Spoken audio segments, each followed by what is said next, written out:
Hello, Decoded audience, guests, special listeners, whatever you want to call yourselves. So excited to have a super duper guest today. This person is the head of brand studio at Microsoft. He is also a branding guru, and in fact, even wrote this book, Disruptive Marketing. Pretty cool, which I read cover to cover. And he happens to have his own podcast and now launched another show called The Download. You're the executive producer of The Download. Here I have the amazing guest, Geoffrey Colon, at Decoded today. Thank you for joining, Geoffrey. Abigail, always great to see you and speak to you, and thanks for having me. Great. I am so excited. I mean, partly you're cool and you've got lots of cool things to say, but also I just love hanging with you. I always have, and I always will. So this is partly just, indulgence for me. But it's funny when I looked over your CV and thought about our conversations in the past, we really have a lot of mirroring of lives going on, right? So I work at Google, you work at Microsoft, you love to uncover the humanity that is baked into technology. I like to do the same. I've got this gig. You launched your podcast way before me. So a lot of things we can kind of share notes on. But first, love to understand your role at Microsoft. Yeah, I mean, I think it's some of these roles are harder to explain, as you know, because of the fact that you're doing lots of different things. But in essence, it's really working with brands so that they understand the landscape and how to navigate it and how to plan their media a little bit better.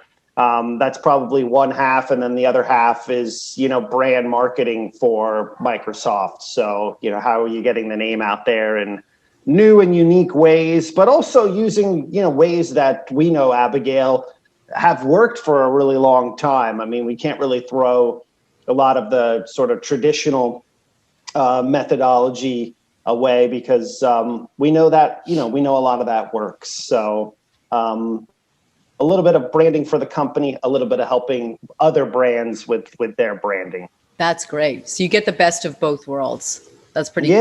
Yeah, I think you learn a lot from it. So yeah. Now, you're also a dad. You tend to write on the side. How do you have time to do a podcast? Like, what kind of struck you to say, I got to do a podcast too? It's important to me. I think a lot of it is just I've always really been into, listening to voices and hearing voices. I, grew up in a household where my father was really into radio and would have it on all the time, and basically would, go to bed with it at night so I could hear it from his, bedroom, sort of late night radio. And I just have always been infatuated with, hearing different voices that are out there. And as technology made the barrier to entry lower, I was like, hey, I could maybe do this and start my own show. And that's sort of what I, did. And I think like everyone did it where, you buy a microphone and you just sort of record something that sounds terrible and see where it goes from. And over time, you just put more into it in terms of how it, evolves. And it's been pretty exciting. I mean, I think, we're in a world now where anybody, if they want to start something, can start something. I mean, obviously, if you want to start like a video show and host that on YouTube, that's possible now. Right. I mean, I think you just sort of have to take a step into that and not worry so much about how many people are going to hear it or watch it. That'll come later once you sort of define where you're going with a lot of these things. It's interesting because I know a little bit about you prior to this conversation. I know a bit because of reading the book. And I hear a theme, which is music, sound, radio. It's something that has been part of your upbringing, then your passion, then your first jobs coming out of school, and became the kind of leitmotif of your book. And now it's something that's anchoring you, and that kind of through line is quite fascinating to me. Is that kind of, would you agree with that? Yeah, I would agree with that. I mean, I think we all find something that anchors us and we stick with that. I mean, I know you're really into, fashion. I don't think that goes away just because you wake up one day and you say, I'm not really going to be into that anymore. I mean, there's things that we fall in love with that that stick with us, even if we're not into them as much in some years as maybe other years. But music has always been, I think, a really big part of my, life. I think it will always be a big part of my life. Now that I have kids, they listen to a lot of it. So I'm actually discovering things through their ears. And, I got to tell you, Abigail, that's actually quite fun. Yeah. So I think those are things that are, that are really interesting. Also, just the ability to,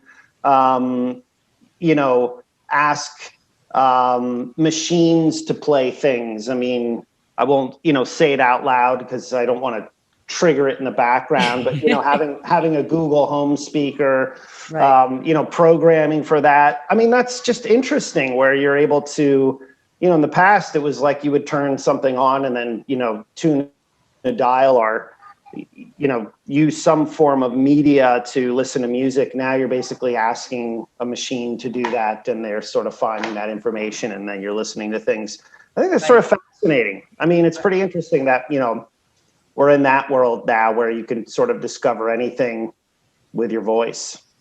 But it still goes back to the fundamental, whether you're talking 20 years ago, 10 years ago, 10 years from now, it's still about audio, music, sound. And one of the new narratives that I'm talking about and taking more to audiences is this notion of expansiveness, and how I've been able to cope, succeed, whatever you want to call it in life, has been by actually not rejecting or compartmentalizing, but actually by tapping these different sides of me and bringing them to the fore and connecting them with, these seemingly different worlds together to come up with, either, as I said, a survival strategy or, actually succeeding. And so, I talk about it in the context of either anthropology and technology, that confluence, or even what you said, my interest in beauty and fashion and public speaking, and then, bringing my work into that and just kind of this confluence of worlds. And so I feel like, I'm sure you've done it in multiple ways, but it's clearly, I see it with your love and passion for music and sound and audio, because you brought it into your family life to be a better father. You've brought it into Microsoft to be a better marketer for Microsoft and your clients. And you brought it into your books to help, the rest of us who are trying to learn a little bit of what regarding marketing to be, smarter strategists. Yeah, I think, that's a good way to approach it. I mean, as you said, from an anthropological standpoint, there's always things you can borrow from the past that are relevant for now or and into the future. So, I've just been infatuated. It's funny you bring that up because I've been infatuated recently with, where media is going in terms of when I was younger, you would sit and maybe watch particular programming that was programmed at a given time. Yeah. And we got away from that a little bit, but now I feel like that's coming back again where, there's the group ability now to watch programming or content together. You can basically say, hey, I'm going to watch this. Let's see if my other friends are available and we'll watch it together. So I feel like group activities, and this could be partially due to the pandemic as well, Abigail. We're not in groups right now. I should say, if we are in groups, they're virtual, like what you and I are doing here. Right. And so people are looking for, hey, I can't necessarily get together with someone physically to do something, but we could do that virtually. And you could do that with anybody, around the world in, geographic locations that you couldn't imagine. Absolutely. When you were younger. But the behavior is very similar and has a lot of novelty factor into, when we were younger and we would get together with groups of friends and watch programming. The sleepover party. That's exactly it. That's what you did. You watched like probably something clandestine. You weren't supposed to watch, but you did. I think we're following the video gamers, right? Because my son's a video gamer, and he only enjoys video gaming with others. He doesn't do it for his own self-satisfaction. It is actually a team sport. It is a team indulgence. And I think that we're borrowing a little bit of that behavior to let's do it together. Now, the great thing about gaming is that you really do build together. And so the next frontier, you literally are, the Minecrafts of the world and so forth, you're building or you're fighting or you're, reimagining together. I think the next frontier, to your point about this collective watching, is not just, respond to a text group chat or whatever, but all right, how do you rebuild that show together? Yeah. In real time, how can we do this together so it feels like we're in this together? I think that's exactly where things are moving. I think also it's a good, for lack of a better term, it's good experience or good training for if you are younger and doing something as a group. I don't think that's going to go away in our world when you actually enter the working world. So I think it's good. I think it's just a good habit that you're describing that your son is doing. Right. So, this sense of collaboration. Totally agree. On the other side, I'm doing a video show called The Download, and that is a longer form piece of content that can actually be cut up and watched in segments. It sort of reminds me of if you don't read a book end to end, you can just you can just read the chapters. And that's what we sort of have to, that's what we sort of came up with, here. But I'm always trying to dabble my toes into what might be interesting in terms of, what content, we can create that's out there. I think the Download has much higher production level content than I've been used to in the past. But I think that's interesting now because you really are, everybody's in this game now because there aren't really any physical events. So you have to think about how are you producing this? Right. What goes into it? What are the factors in it? You don't always want to have just talking heads on a screen. That, you want to sort of mix things up. So there's a lot of interesting things that we've done there in terms of the content itself on the program. But I'm always interested in where things might be going next. I think the next big thing I'll probably dabble in is just how do you produce more live and on-demand content where it acts as like a shopping experience. So people are tuning in and you're actually showing off goods that people can buy, almost like your home shopping network of future. So that's pretty cool. So is that going to be part of the Download? No, I think I'm going to try something just separate of that where, I work with, someone who's basically maybe they produce, or I should say they create a lot of their own things that they may, let's say, sell online. They might sell through Etsy or somewhere else. And it's like, hey, let's do a live stream and sell your goods live and see what, happens, and then use that piece of content that they can actually put on their website so people can sort of see the different things that they have. It's a different way of showcasing the goods and services that you have. Most of what we do now is showcase things through photos and pictures. Yeah. It's interesting when people can wear things and you can actually show what that looks like. I think jewelry is a huge, area where that definitely you could maybe change how people approach how they're shopping. And of course, these ideas massive in other parts of the world. I just feel like, they could end up being pretty big here. Totally. In the West. So I think so too. I feel like we have a huge opportunity right now. Everything is pretty much a catalog. It's a catalog on your phone or a catalog on your computer. And I've been fascinated by shopping, not just because, like you, I was in the ad world, and so I try to sell stuff, but I wrote my college thesis on the Shuka Carmel, which is the biggest open market, or you call in Arabic a souk, in Hebrew it's a shuk. It's the biggest open market in Israel. And I was fascinated by shopping behavior and all of the political and cultural ramifications to this particular shopping experience. Because, Israel is like a mecca of the 24-hour hypermarkets, like before we had them. And yet you still have these flourishing, open, traditional markets. And so I was just trying to dig into it. So I think shopping is tremendously interesting, super fascinating, very edifying for people if we understand what the cultural values are that we embed into the shopping experience. And right now, you're right. I feel like we have, by not going to brick and mortar, by not having the communal shopping moments, which cultures relied on for social gatherings, for communal prayer, for the news, for gossiping, all of that was revolving around shopping.